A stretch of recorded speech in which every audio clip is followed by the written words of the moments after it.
मन माणिक लहर समंदरे, मुरजीवा नग सीपन सायर, वो निर्मल आनंद कंदरे। मन माणिक लहर समंदरे, मुरजीवा नग सीपन सायर, वो निर्मल आनंद कंदरे।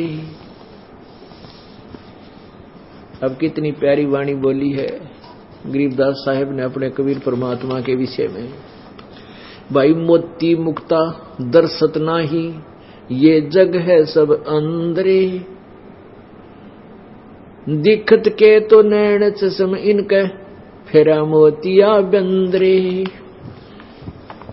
अब क्या बताते हैं कि जिनको तुम विद्वान समझा करते, बड़े वेदों के ज्ञाता हैं, बड़े मर्मज्ञ ज्ञाता हैं। अब जैसे आपने अभी देवी भागवत महापुराण के गीता प्रेस गोरखपुर से प्रकाशित पृष्ठ नंबर 414 पे छठे सकंद में क्या पढ़ा कि सतयुग के ब्राह्मण वेदों के पूर्ण विद्वान होते थे और वो दुर्गा की पूजा करते थे। 562 पृष्ठ पर दुर्गा कहती है ब्रह्म की पूजा करनी चाहिए, उसके अतिरिक्त दूसरे की धारणा भी नहीं लानी चाहिए, उसकी पूजा करो, वो ब्रह्म लोक में रहता है। अब गीता जी अध्याय नंबर 8 के श्लोक नंबर 16 में लिखा कि ब्रह्म लोक पर्यंत भी सभी जन्म मृत्यु में है, पुनर्वृत्ति में है, ये भी स्थायी नहीं। अब यहां परमात्मा कहते हैं मोती मुक्ता दर्शत नाही, ये जग है सब अंदरे। अंध माने अध्यात्म ज्ञान नेत्रहीन, इनको अध्यात्म ज्ञान नहीं था इसलिए अंधे थे सब। अब दुर्गा भी अंधी, पूर्ण ज्ञान नहीं, वो कभी ब्रह्म तक ही बताती है, उसकी पूजा करो। भाई दिखत के तो नैन चश्म इनके, फेरा मोतिया बंदरे। अब दुर्गा कभी कहती है अक्षर ब्रह्म, वो ब्रह्म जिसने सारी सृष्टि रची वो अक्षर ब्रह्म है, और फिर कह उस ब्रह्म की पूजा करो, उसका ओम मंत्र है, परमण मंत्र है।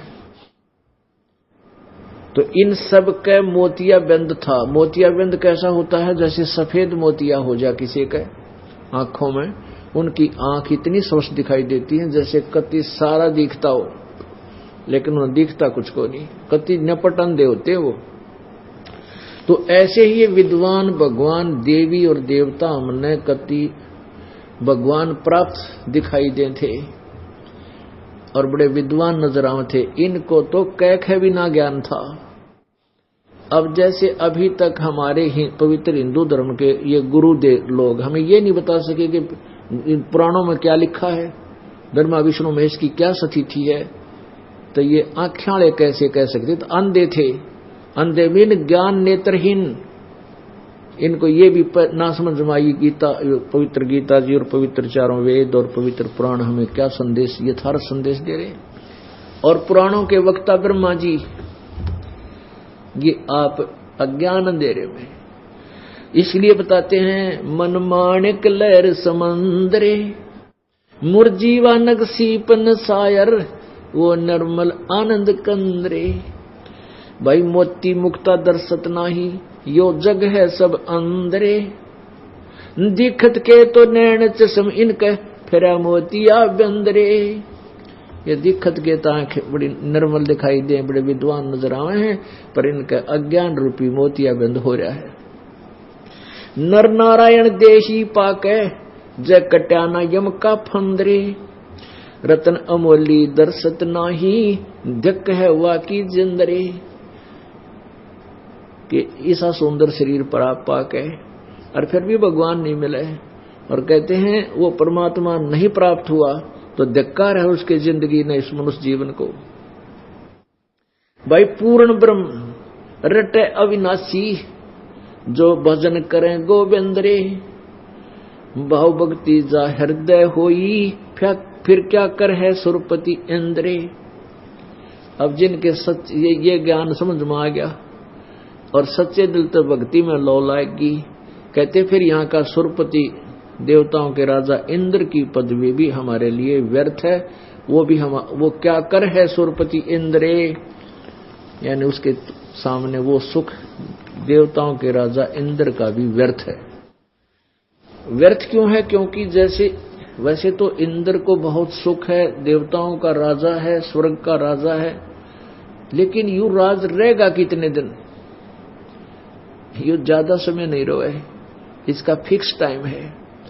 72 चौकड़ी युग इंद्र, एक इंद्र 72 चौकड़ी युग तक शासन करता है, 72 चतुर्युग तक। और एक ब्रह्मा के दिन में 14 इंद्र अपना शासन पूरा कर लेते हैं, इसलिए 1008 चतुर्युग होते हैं। तो 72 चतुर्युग जब ये ब्रह्मा इंद्र पूरा कर लेगा, और इसने अपने ही तप और अपनी ही यज्ञों से उस इंद्र का राज को प्राप्त किया, मृत्यु को प्राप्त होगा। 72 चतुर्युगी तक राज करके 72 चतुर्युग, सतयुग, त्रेता, द्वापर, कलयुग, एक चतुर्युग, इसमें 43,20,000 वर्ष होते हैं एक चतुर्युग में। और ऐसे ऐसे 72 चतुर्युग तक एक जीवात्मा इंद्र की पदवी प्राप्त करके स्वर्ग का राज्य भोगती है, और फिर मृत्यु को प्राप्त होकर गधे की योनि प्राप्त करता। शटार्डुस की 84 लाख योनियों का गधे से होता है। अब के फूक गई से इंद्र के राज ने आग लगा जो फिर गधा बन गया। बताओ के काम आया वो सुख, अब पहाड़ टूट गया। अब फिर इसे गधे के जीवन हो जावन माने, जैसे महावीर जैन वाली आत्मा के 60 करोड़ बार गधा रतरा गजब हुए, 30 करोड़ बार कुत्ता। देवताओं के राजा वाला सुख के काम आया उसका। नो भगवान याद दिलाओगे फिर हमारा दिल यहां से हट जाएगा। क्या बताते हैं भाई? पूर्ण ब्रह्म रटे अविनाशी, भजन करे गोविंद रे, भाव भक्ति जा हृदय होई, फिर क्या कर है सुरपति इंद्रे। इंद्री कर्म ना लगे लगारम, जो भजन करे निर्द्वंद रे, गरीबदास जग कीर्ति होगी, जब लग सूरज चंद्रे। कि देखो भक्ति करोगे आपका काम आवेगी, यहां भी सुख मिलेगा, और यहां से भक्ति करके जाओगे तो कहते आपकी कीर्ति बनी रहेगी जब लग सूरज चंद्रे। यानी आप सतलोक चले जाओगे, वहां आपको, यहां लोग आपके गुण गाया करेंगे। जैसे दरू, प्रहलाद, मीराबाई आदि पुण्यात्माओं को आज तक याद किया जाता है, और वो अपनी भक्ति करके बेड़ा पार करके हम उनके गुण गावें। तो ऐसे ही हम अपना कर्म बनावेंगे, सतलोक चले जाएंगे, और पीछे आने वाले आप जी के गुण गाया करेंगे, बड़े अच्छे भगत थे, और वह बेड़ा पार करके। इंद्री कर्म ना लगे लगारम, जो भजन करे निर्द्वंद रे। निर्द्वंद माने और सब तरफ से ध्यान हटा के अपने मालिक के चरणों में लगे रहे। काम जो अपना पेट रोजगार निर्वाह के लिए धंधा करे, उसमें भी मालिक को भूल नहीं पड़ने दे, उसको कहते निर्द्वंद भजन करना। और गरीब दास जग कीर्ति होगी, जब तक सूरज चंद्रे। अपने आत्मा कबीर परमेश्वर जी अपने तत्व ज्ञान को आप ही बताने आते रहते हैं, और फिर हमारे जैसे दास की सेवा लगा देते हैं, ड्यूटी लगा देते हैं, अपनी प्यारी आत्माओं को अपने यथार्थ ज्ञान से परिचित कराने के लिए। अभी तक हमें ब्रह्मा विष्णु महेश के बारे में क्या बताया गया था कि अजर व अमर हैं, सर्वशक्तिमान है, ये सृष्टि के रचनहार हैं, और ये पूर्ण परमात्मा है, सभी ब्रह्मांडों के रचयिता यही हैं। अब इनकी यथार्थता हमारे सामने आ गई। कहां से पता चला? इन्हीं की जीवनी से। ब्रह्मा विष्णु महेश की जीवनी किन में है? पुराणों में। अब आपको ब्रह्मा विष्णु महेश की थोड़ी सी झलक दिखाते हैं।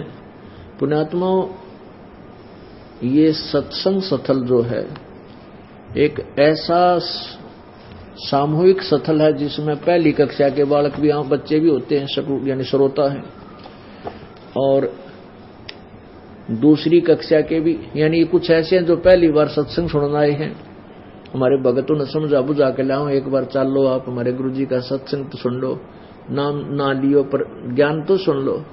तो उनके लिए भी हमने ये क ख ए आ सारे सिखाने पड़ेंगे, क्योंकि अभी तक भक्ति मार्ग का क ख भी ज्ञान नहीं किसी को। तो इस दास ने स्टार्ट से लेकर और लास्ट तक की पढ़ाई नए सिरे करानी पड़ेगी आपकी। और पुण्यात्मा, इस दास को तो परमात्मा ने मजदूरी दी है या अनमोल दे रखी है। और इस दास को उसी दिन से ये एहसास हो गया था कि परमात्मा ये शरीर भी तेरे काम आ जाए, इस टुकड़े टुकड़े भी मालिक आपके काम आ जाए, मेरी मिट्टी सफल हो जाएगी। तो इस दास ने जब से ज्ञान हुआ है उसी दिन से दिन और रात एक कर रखा है। अब आप देखते हो 13-14 घंटे पहले सत्संग करता हूं, फिर आप जी से मिलता हूं, और फिर और आश्रम की भी जो व्यवस्था करनी होती है आप जी के लिए वो भी करता है दास। और कितना 12 बजे 1 बजे जाकर सोने का समय मिलता है, फिर बखते उठ कर फिर। तो ऐसे ही जब से इस मार्ग का दास को एहसास हुआ है, प्राप्ति हुई, आदेश हुआ है, उसी दिन से ये वर्षक प्रयत्न और ये परिश्रम दास का चल रहा है और ये सफल हो गया प्रभु की कृपा से। तो इसलिए दास जरा से भी आलस नहीं करता कि परमात्मा फिर नाराज हो गया ना, फिर मेरे पिल्ला कुछ नहीं रहेगा। तो हर तरह हर मर्यादा में रहता हुआ, हर पॉइंटों से बचता हुआ परमात्मा के गुणगान करता हूं। तो यहां ये ऐसा है कि पहली कला कक्षा से लेकर लास्ट तक ये नए सिरे नई पढ़ाई पढ़ानी, क्योंकि पहले ज्ञान से विपरीत है सारी। और इसमें मेहनत ज्यादा करनी पड़ेगी दास ने, क्योंकि बार बार रह कर प्रमाण ना दिखाऊंगा तो कुछ भी पल्ला ना पड़े आपका ये 2 घंटे व्यर्थ जाएंगे, जिसको नए सिरे से नहीं बताया जाता। अब हम ब्रह्मा विष्णु महेश के ऊपर आश्रित हैं। अब थोड़ी सी झलक दिखाते हैं कि ब्रह्मा विष्णु महेश जी की क्या स्थिति है। अब देखिएगा देवी पुराण। अब ब्रह्मा विष्णु महेश जी की उत्पत्ति आपको दिखाते हैं। श्री ब्रह्मा विष्णु महेश जी का जन्म, इनके माता पिता कौन है, थोड़ा सा विस्तृत दिखाएंगे। और जो पुण्यात्मा पहली बार आए हैं या बार बार जो, क्योंकि ये ज्ञान एकदम समझ में नहीं आता, आप कम से कम भी 1 वर्ष तक लगातार सत्संग सुनोगे, जब आपकी बुद्धि विशाल बनेगी। और उसके लिए बार बार ये लेक्चर अर्थात ये सत्संग करने अति आवश्यक होगी। अब अभी तक हमें परमात्मा कबीर जी ने 600 वर्ष पहले कहा था कि धर्मदास ये जग बोराना मन विचलित है और कोई न जाने पद निर्वाणा, मोक्ष मार्ग का किसी ने ज्ञान नहीं है।